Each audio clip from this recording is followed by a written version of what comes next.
I would put it squarely in my road less traveled. Land this trail square in the off the beaten path territory. Maybe you could bump it up to a full uphill both ways in the wintertime. I'm gonna just make the claim, this is a walk in the woods. What the heck am I even talking about?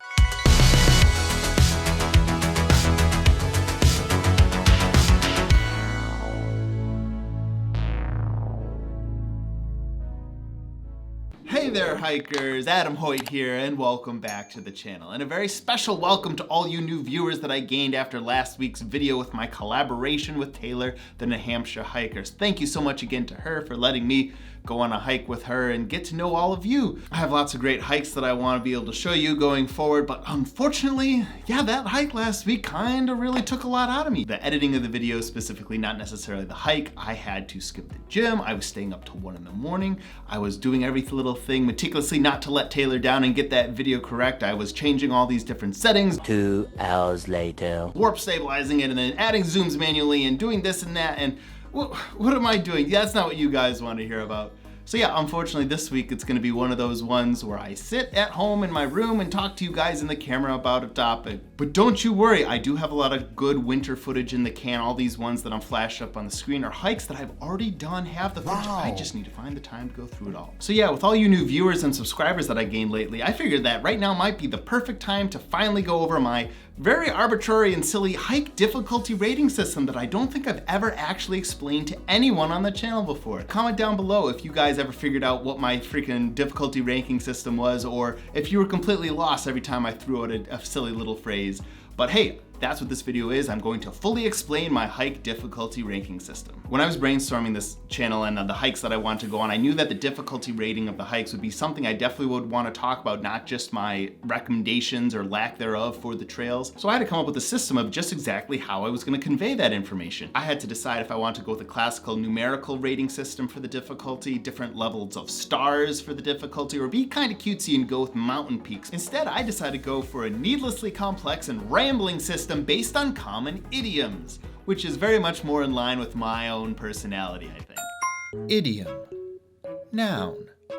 An expression whose meaning is not predictable from the usual meanings of its constituent elements, as in kick the bucket or hang one's head. I don't actually know if all of my ratings really qualify as idioms. I should have just said funny expressions and or phrases. I found 5 common idioms that I thought most people would be familiar with to denote the different levels of difficulty for my rating system. Starting from easiest going to hardest, those were walk in the woods, off the beaten path, a road less traveled, a hike and a half, and uphill both ways. Now, I'd like to think there's a certain logic to the phrases that I chose and that hopefully they are somewhat intuitive to the common person hearing them all grouped together. Let's go find out and see if that's the case. See, look what I told you. There is a method to my madness. They do kind of make an intuitive, logical sense, but I guess only in the aggregate when they're all close together. So that explains the phrases and the order that they are in my system, but then, that begs the question, Adam, how do you decide which phrase goes with which hike and how you determine how they fit and how you decide to rank the actual hikes? But to really interpret how I decide how those phrases line up with the different trails that I hike, you have to really break down my overall difficulty system philosophy. In my mind, there are basically 3 main factors that add up to the difficulty ranking of any one trail. Those would be how long or short the trail is, how steep or flat the trail is, and then lastly, are there any technical elements on the trail along the way? Obviously, when it comes to trail length, longer trails would take more time and energy for someone to complete. Steep trails would take more energy over time and wear people out faster. And then for technical elements in my mind, depending on how technical the element is, these could be impassable points for certain people along the trail as they're hiking it. Now, taking all these 3 factors into account, you can come up with all sorts of different combinations for the different trails that you hike. The different combinations would give you different impressions of the difficulty of any one trail. So when it comes to the phrases in my difficulty rating system, they kind of line up nicely with these 3 factors. The easiest way to think about it is at the easiest end, walk in the woods, it basically lines up with the easiest version of all those three factors. It is not steep, it is not long, and there are no technical elements. An example of a hike that I rated a walk in the woods would be Mount Willard. The trail was not long, it wasn't even that steep, and there were no technical elements at all.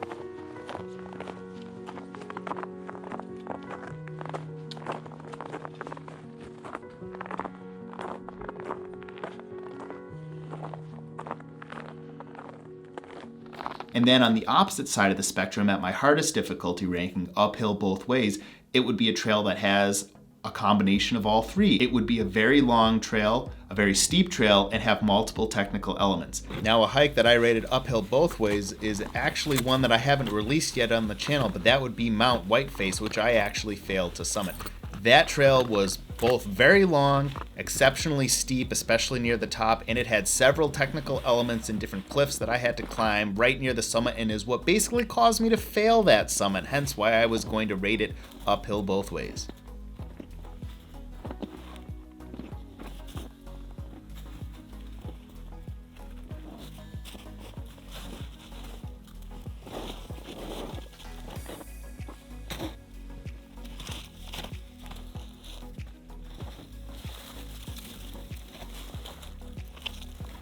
And then in the three in-between phrases, off the beaten path, a road less traveled, and a hike and a half, would have various different combinations of the three. It could say be a short but steep trail with technical elements, or a very long but flat trail with no technical elements. All sorts of different combinations in there that add up to the three different settings that I have in the middle of my difficulty rating system. An example for off the beaten path would be my hike to the Devil's Hop Yard. The trail was not long, it was not steep, but there were technical elements involved once I got to the hop yard.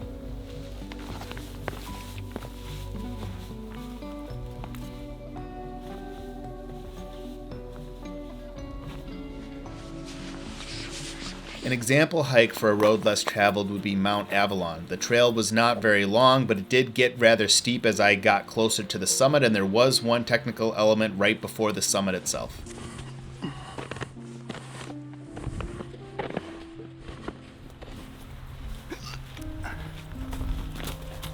A great example of my hike and a half difficulty ranking would be my most recent video to the summit of Mount Shakorowa. That trail was exceptionally long, it got rather steep near the summit, and there were technical elements involved as we got near the Carter Ledge on the Carter Ledge Trail itself. Now I hope that was somewhat informative and helps you understand and interpret the different difficulty ratings I've been giving to my hikes along the way up until this point, and give you guidance for all the hikes that I'll be doing far into the future. If you were informed by the video, be sure to hit that like button down below and subscribe to the channel if you're not already. Anyways, thanks so much for watching, guys. That's it for me. I'll catch you in the next one.